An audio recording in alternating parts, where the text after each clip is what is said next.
Please like, share and subscribe. Ram Charan పెద్ద movie నుంచి glimpse అయితే రిలీజ్ అయింది. గ్లిప్స్ అయితే మామూలుగా లేదు, బీభత్సం సృష్టిందని చెప్పొచ్చు. ఆ రాచకంలో ఉంది. నాకైతే పిచ్చగానే వచ్చేసింది. నేనైతే ఈ రేంజ్ అవుట్పుట్ అయితే అస్సలు ఎక్స్పెక్ట్ చేయలే. బుజ్జిబాబు సనా గారు అయితే గట్టిగానే ప్లాన్ చేస్తున్నారు ఈ మూవీ గురించి.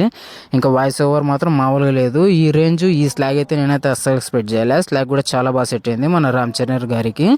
ఇంకా నేనైతే ఈగర్లీ వెయిట్ చేస్తున్నాను ఈ మూవీ కోసం. గ్లిప్స్ రిలీజ్ అయ్యాక మూవీ మీద హైప్ త్రిబుల్ అయిందని చెప్పొచ్చు. స్టోరీ కూడా బయటకు వచ్చిందని చెప్పొచ్చు భయ. తన గుర్తింపు కోసం క్రికెట్ ఆడే మన హీరో. ఇంకా క్రికెట్ స్టైల్ అయితే చూస్తుంటే బీభత్సంగా ఉంది. లాట్ షాట్ ఇంకా మైండ్ పోతుందని చెప్పొచ్చు. క్రికెట్ ఇలా కూడా ఆడొచ్చా అని కొంచెం మైండ్ కూడా నాకు ఎలా అనిపించింది.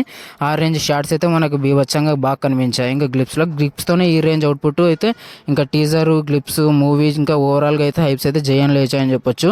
మన రామ్ చరణ్ ఫ్యాన్స్ అయితే కాలర్ ఎగరేసుకోబోతున్నారు అని ఫిక్స్ అయిపోతాం భయ ఈ మూవీతో.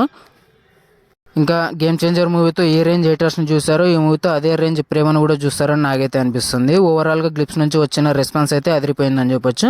మీరైతే గ్లిప్స్ చూసారా, మీకు ఎలా అనిపించిందో కామెంట్ చేయండి. ఇలాంటి మోర్ కంటెంట్ కోసం నా ఛానల్ని అయితే ఒకసారి సబ్స్క్రైబ్ చేసుకోండి భయ్య. ఓవరాల్గా గ్లిప్స్ అయితే రికార్డ్స్ అయితే బ్రేక్ చేస్తుందని నేనైతే అనుకుంటున్నా.